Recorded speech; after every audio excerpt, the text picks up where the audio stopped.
Inside Hilltopper Athletics is brought to you by Panhandle Cleaning and Restoration. Here's your host, Lynn.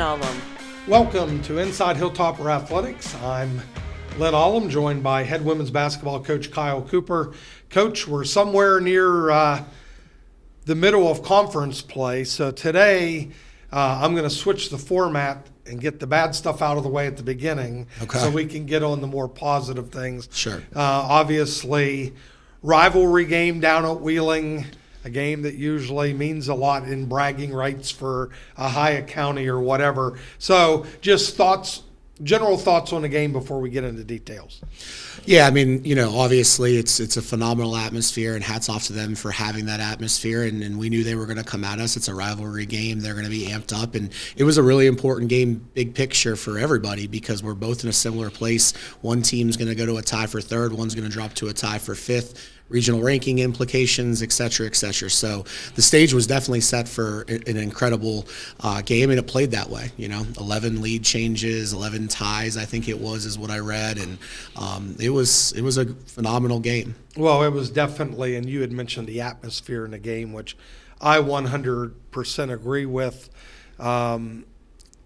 Wheeling has always treated this game like a Super Bowl. For sure. An analogy, because there's a lot of your general fan that may not drive 88 to watch us play. Mm-hmm. That's their opportunity to get in their car, go to downtown Wheeling, watch a game. So it's a game that's always one of the bigger crowds we play against. You throw in the rivalry component, and it had an atmosphere to it. I sat courtside for one of the few times. Mm-hmm. Normally I'm up above, and it definitely had a playoff tournament type feel. So the game kind of went back and forth. You had leads probably more of the game. Would that be accurate? Yeah, I think so. And, we pushed it a couple of times. The first half, I think the biggest lead we were able to get was 4 either direction for either team, and it was back and forth. And then in the third, I think we opened it up as high as maybe 7. And then they just kept finding a way to claw back into it and then eventually turn the table and take the lead. But it was definitely a grinded out kind of game where both teams kind of went at each other, and there were some big time plays made by both sides. Yeah, there was timely plays. Yes. When either team, it felt like they are ready to really take control, whether it's short term or whatever. Teams had found a way to make that type of play. I still remember, I think we went up 5 or 7, had a pass picked off at half court. Yep. It was that type of play that kind of determined this game. Went down to the wire, and basically Wheeling just made a couple more shots at the end of the game. And that's definitely how it feels, and unfortunately that's what people are going to look at as the end of the game. But there were so many plays throughout the game where I just felt like, and this is no discredit to Wheeling, they played a phenomenal game, had a great game plan, they're well coached, played unbelievably hard. I just thought we gave some things away, and people look at some of the details and look at a box score and point to those things. But there were a lot of plays where we could have been better, and we've been better. And I think it comes down to 2 things. I think both teams are really good in sudden change, and like you said, nobody could push that lead out too far. And the other thing was, I thought there were times when we had a lead that we really needed to control and execute, and we were not able to do so. Yeah, and even the potential game tying shot looked like it was going dead in. There's no doubt. It just caught the back. Yeah. The back of the rim and kicked back out. But and you're right, both teams standings on the line, but it's still early. For sure. We're pretty much through the first half of a round robin plus 1 game. Correct, yep. So you have 9 more conference games. There's a lot of basketball left to be played, but Wheeling's got a good team. Mm-hmm. You have a good team, and that's exactly the way the game played out. It just, who can make a play late in the game for sure to potentially get that win. So we got kind of the bad out of the way. Let's go back let's go back to Wednesday night's game. Hosting Alderson brought us here in the ASRC. Thoughts on how that transpired? Yeah, I thought, the game had some pace to it, which was good, and that obviously favors us. But, almost similar to Wheeling at times, it went back and forth sometimes, and every time we pushed it out, I just felt like we couldn't create a gap. But, we are a team where I think if we stick to what we're doing and we show elements of kind of control and execution, not just playing with pace and playing in flow, I think we are a team that eventually can break some people. And I thought that's what we did down the stretch of that game. So really, really proud of our group for kind of weathering every run they made at us, getting some really crucial rebounds and stops that allowed us to play in transition down the stretch a lot. And in turn, you open up the game in a game that probably was a wider margin than it really was throughout. So hats off to them. They played hard, and with a limited roster size right now for AB, you got to give them credit for their fight. Well, and we kept saying during the broadcast that the game had a feel like West Liberty's the better team, West Liberty's winning the game, but it felt like we were up double digits, and in reality we were up 4. Right. And some of that, and this is an AB team that I think we look at records, maybe take a little bit for granted, but people forget they had beaten the nationally ranked Charleston team right. in the previous week. So we knew they were dangerous. And as you said, I will give them credit. There was no quitting that team. No. Every time it looked like we're going to push this out, we're going to put this away, they would get a couple stops. They would force a turnover. The degree of difficulty on the shots that they were making. They hit some tough shots, some really tough shots. And a testament, again, to them playing hard, but also their players making some plays. I did think in that game, too, we showed one of the things we're really preaching to our team a lot is we are one of the best offensive teams in the country when we're taking care of the basketball, meaning we are highly efficient, top 10 in the country. So if we will continue to go at people and show an element while we're trying to play fast of control and execution, I think the reality of it is water finds it level and we start making shots. So for us, it's about staying in that flow while being disciplined at the same time into what we want to do. Yeah, and we were jokingly, before we came on the air, Coach Cooper and I were just talking about the last game, and the people come out of the woodwork and say, gee, did you work on your free throw shooting? Sure. But what they don't realize, and we did not shoot it well in the Wheeling game. No, we did not. But Wheeling didn't either. No. So it's, for anybody that could say you make a couple more free throws, you win. Well, if Wheeling makes a couple more free throws, right, maybe you don't win. So you're going to have games. It happens. For sure. And it's not like you can't shoot free throws. You don't work on free throws. Right. It's just basketball. Right. It's no different than made threes. There's people that'll go, oh, man, they only shot 33% from 3. Well, by math, that says we're averaging a point of possession, which would make you one of the best offenses in the country. So the reality of it is sometimes we get caught up in the wrong things, and that's one of the things that's hard as a coach sometimes. When the outside noise in the world is talking about certain things, it's very hard sometimes to get your team to focus in on what really matters. And that's a challenge for all of us, and the coaches that are able to do that and the teams that are able to buy in. I think you typically see teams that are playing for championships because of that. And you talk about such an unusual year on the men and women's side, but I'm such a nerd. I'm watching your game. I've got live stats of 3 other games up on my phone, so every dead ball I'm checking. And I look down, and here's a Glenville team, a nationally ranked Glenville team that actually had gone as high as 2nd in the country. They're playing at home against the Concord team that has struggled the last several weeks. Yep. And late in the game, I pull my phone up. It's 69-68 with like 1:40 left. And I'm like, what is going on here? Right. So Glenville did pull that out, but it just goes to show this league has some depth. And when you get into conference play, you just never know what potentially could happen. I think our league's really good. I think our region's really good. And it's funny, we're out recruiting last night, as a coaching staff, and we're sitting there, same kind of concept, watching the Monday night PSAC scores on our phone in between watching one of our signed recruits play.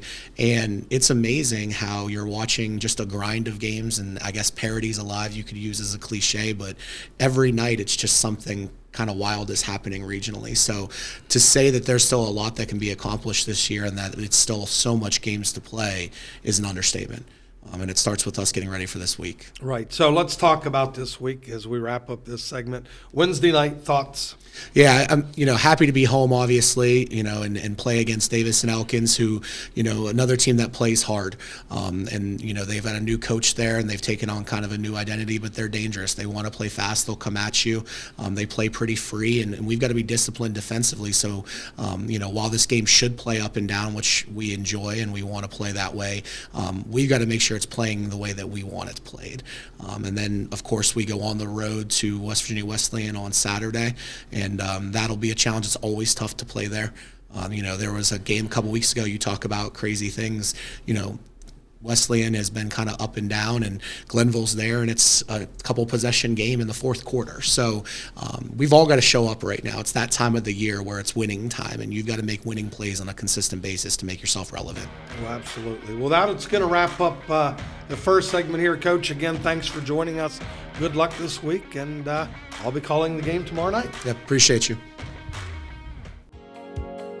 Disasters happen. Pick the team that takes care of them all. Powered by offices in Wheeling, Morgantown, and Pittsburgh, Panhandle Cleaning and Restoration is ready to handle any size emergency at a moment's notice. We have the right people, knowledge, and equipment to respond 24 hours a day. I'm Kyle Cooper. When disaster strikes your home or business, tell your insurance provider you prefer the restoration company the Hilltoppers call, Panhandle Cleaning and Restoration.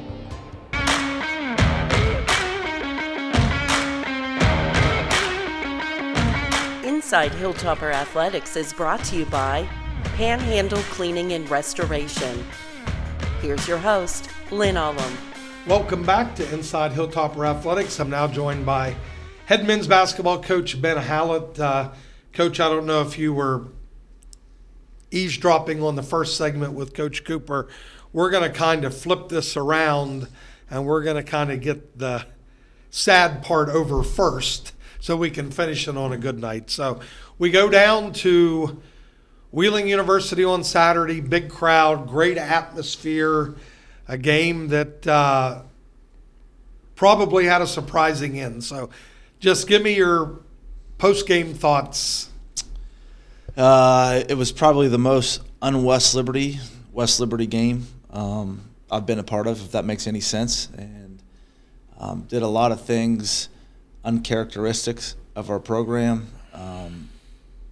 We didn't do the things that make us special, make us a unique program, and we got away from the things that we've done in the past that really helps us to win basketball games. And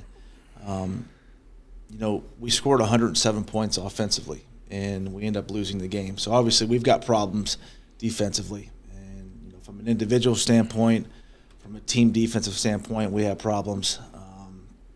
And we're in a rut right now. We're in a rut as far as the program. And I only know one way to get through this, and that's to not feel sorry for ourselves and to get back and practice really hard and don't take days off and try to turn this thing around, which we will.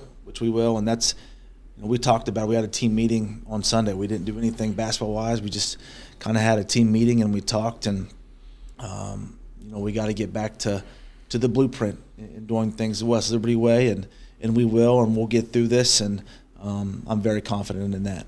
Yeah, it was a game, just to sum it up a little bit, that had just a weird, almost surreal feel. The game started out, actually was up 10, right? Yeah. 8 or 10 early in the game, and it was kind of like, all right, business is normal. We're gonna take over. But to give Wheeling credit, they hung in there. We hit a little bit of a scoring drought. Then that last 5 minutes of the first half, you wonder how you can score 107 and lose. Both teams were scoring in the 10 seconds of the possession. Yeah. It was just basket, basket, basket, basket. At the half, you were down 2. Is that right? Yeah, down 2. Down 2. And probably, I think what influenced the game most, Wheeling had that run, and it went for Wheeling to be up 2 to they went up 15 or 16.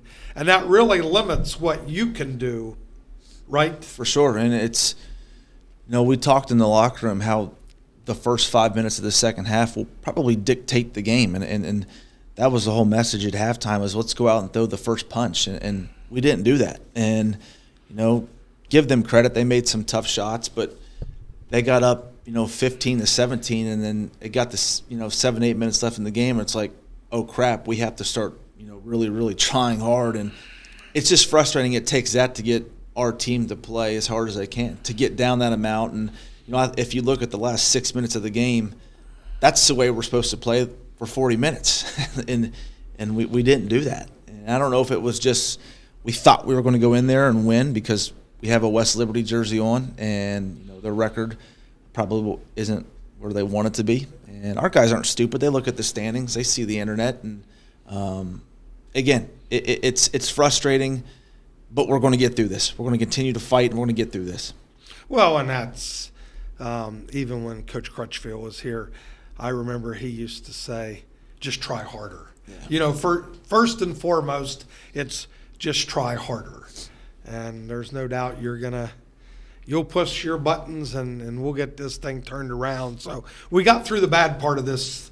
Let's go back to the previous Wednesday. Let's talk a little bit about the AB game. Thoughts? And we were coming off a loss to Fairmont. So the practices leading up to the AB game were really focused on defense, as they've been the past 2 weeks now. And truthfully, I didn't think we played well versus AB either. I thought, offensively we weren't very good, and defensively we kept getting scored on in ways that have haunted us all year long. So kind of a weird game too. It was just a dead building, and we didn't give them anything to cheer about. So it was our fault, and just a weird game. But the most important thing was that we got to win, and I think right now we're just searching for ways to win, and we were lucky enough to do that. And again, there was no carryover though from that game to Wheeling game. It was still the same mistakes, so we've got things we got to clean up. Yeah, and the hardest thing I believe from witnessing your program over the years is we have built a standard that is really hard to live up to on a daily basis. Meaning the expectations for all of our fans, and we've got a great fan base, and our attendance is as good as probably anywhere in the league. They come to these games, and they just automatically assume the men are going to win by 20 or more points. And we knew if it was that easy, everybody would do it.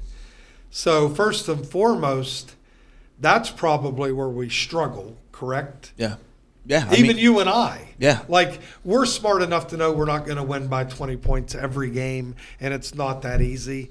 But that's our mentality. We're going to win. We're going to win. So I know I'm kind of answering the question for you, and I hate to do that. I vowed as a host I wouldn't do that. But for me, we've got to understand that it's not going to be easy.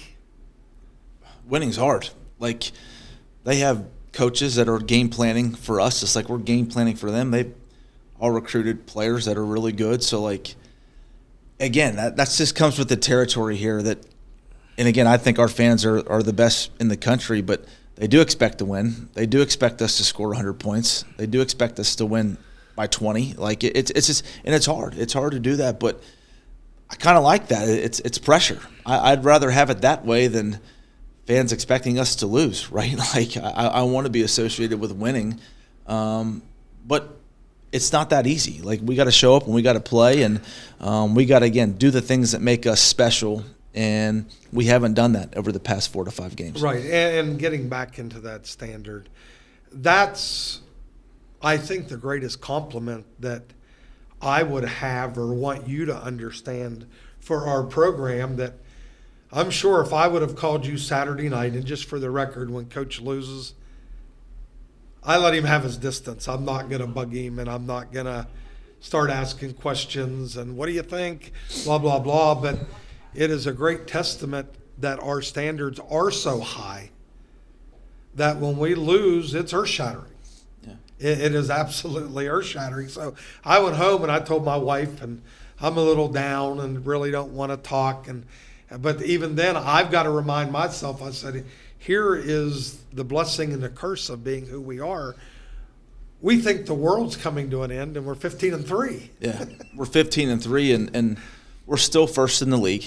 We still control our destiny in the league, and it's just it's frustrating. It's frustrating because as coaches, you put so much time, year round, and trying to get your team to play a certain way, and these players put an incredible amount of time in, not just in practice, but outside of practice. They put an incredible amount of time in perfecting their craft, and just to see this team this year kind of go through this rut. And what I've been telling the team, and this is what the message is, we're going to get out of this and we're going to make this into a positive. Like this adversity, and I'm not a cliche guy. I don't like sayings. I don't like cliches, but this adversity that we're going through is eventually going to help us. It's going to help us down the line, and maybe it'll help us realize we just can't assume we're going to go out there and win, just by going out there in a West Liberty jersey.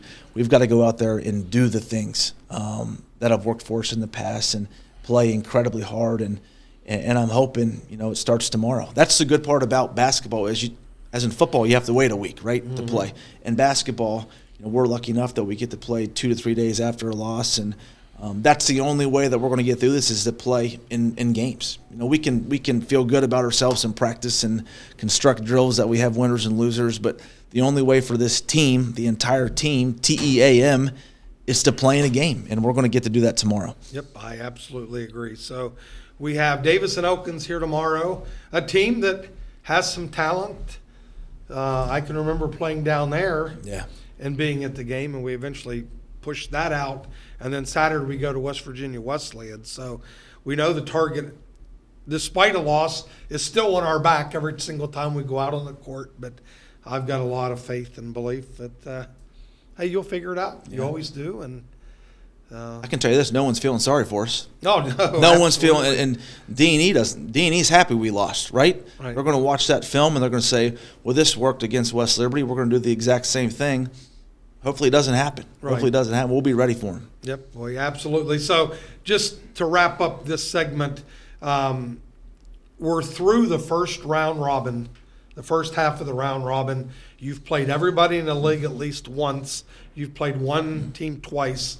Conference standings, we're still tied for first with Charleston, a team that we beat on the road earlier in the season. You have West Virginia State with 3 losses, Fairmont with 3 losses. So it's still going to be a wild ride. Mm-hmm. And like you say, you can't feel sorry for yourself because we're going to be challenged. Yes, for sure. And I think if you look at the top 4 teams this year, they've all kind of went through some type of a rut throughout the season. Charleston went through it early, Fairmont went through it early, and then us and West Virginia State are kind of going through it right now. So, again, the next 10 games are going to dictate the rest of our season, just like it is for the other teams, and I think it should be a lot of fun. Yep, absolutely. Well, that wraps up this segment of Inside Hilltopper Athletics. Join the head coach, Ben Hallett. Please come out and see us tomorrow night. If not, tune in, watch the broadcast Wednesday night, Davis and Elkins. Thank you very much. Disasters happen. Pick the team that takes care of them all. Powered by offices in Wheeling, Morgantown, and Pittsburgh, Panhandle Cleaning and Restoration is ready to handle any size emergency at a moment's notice. We have the right people, knowledge, and equipment to respond 24 hours a day. I'm Ben Hallett. When disaster strikes your home or business, tell your insurance provider you prefer the restoration company the Hilltoppers call, Panhandle Cleaning and Restoration. What are you working for? Do you want to pursue your athletic potential while earning a degree that will benefit you for a lifetime? Do you want to play at the highest level in your sport? Do you want to be a champion? That's what the 12 proud members of the Mountain East Conference are advancing toward every day, providing opportunities and pursuing excellence. The Mountain East Conference. For more than 185 years, West Liberty University has been a leader in higher education within the state and the region. We've adapted through the decades of innovation and instruction, shaping the leaders and innovators of tomorrow. With a significant focus on practicum and hands-on learning, our students understand how to apply their knowledge and skills to continue to make West Virginia shine. We are the leaders of tomorrow. We are West Liberty University.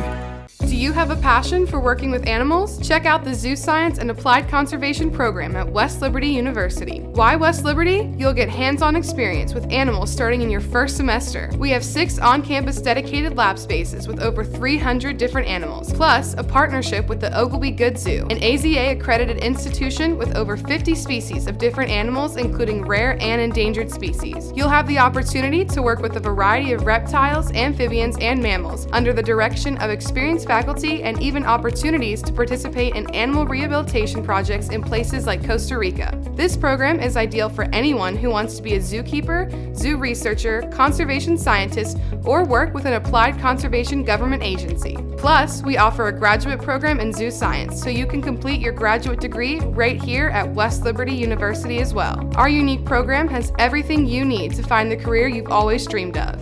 Visit westliberty.edu/zoosci to find out more.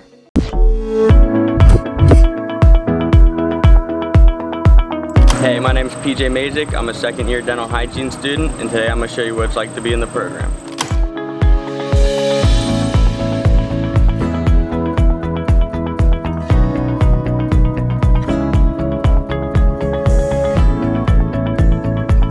First, we're going to head into oral pathology class. We're going to talk about neoplasia. When you hear the word neoplasia, what comes to mind? Coming into your first 2 years at West Liberty, you're going to take your general education courses and the required classes needed to apply for the program after your second year. During your sophomore year, if you plan on being in the program, your junior year, you have to apply by a deadline around January, a year in advance. You can only be accepted for the dental hygiene program if you meet the course requirements and have at least a 3.0 cumulative GPA. It is a very competitive program to get accepted into, and once you're accepted, your hard work doesn't stop.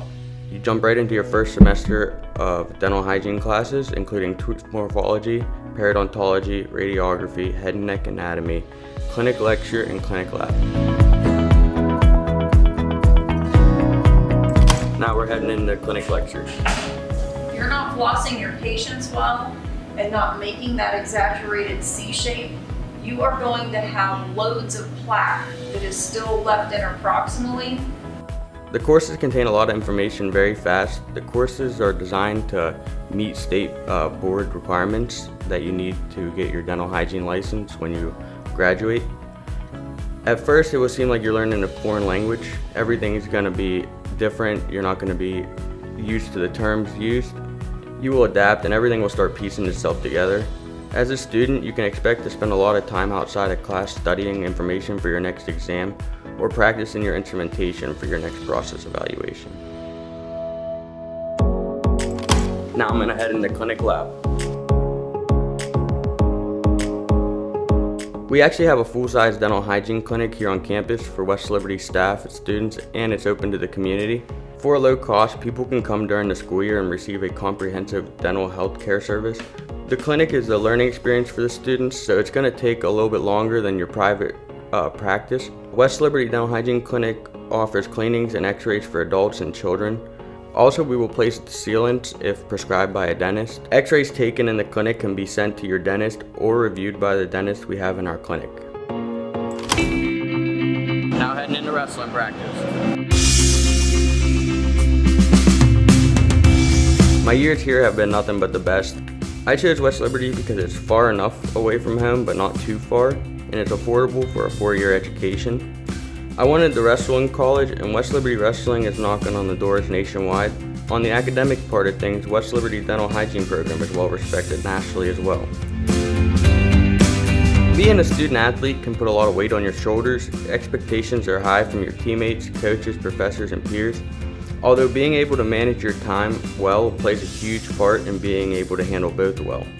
I'm a student athlete, and student goes first, and my coaches are very understanding of that.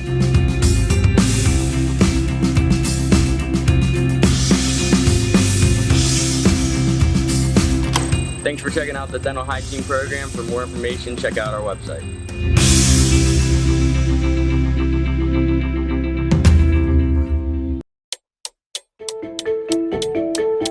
Hello, my name is J.R. Oliash. I'm a campus police officer here at West Liberty University. I've been employed here since 1988. The job entails multiple things. For lack of better words, we do the normal police procedures, patrol, check doors. But we interact a lot with the students. The reward factor for me has been I've made some very, very good friends over the years who I've kind of like watched them grow up through their college career and kept in touch with them. My whole career has been enjoyable. If you did a highlight reel, there's the good, the bad, and the ugly parts of it, but mostly good. The people make West Liberty a special place. When I first started here back in the early 80s, they just made you feel very welcome. That's why I've stayed as long as I have, is because of the people.